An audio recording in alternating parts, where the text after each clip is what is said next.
Hi guys, in this video I'm going to show you step by step how to export your management reports in QuickBooks as PDF. It's going to be very easy and simple step. So first you can log into your QuickBooks account and then you can navigate to the left side of your screen.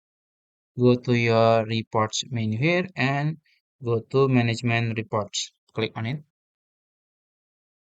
After that, you will be in this page, and as you can see, there are three reports here. There is company overview, sales performance, and also expenses performance.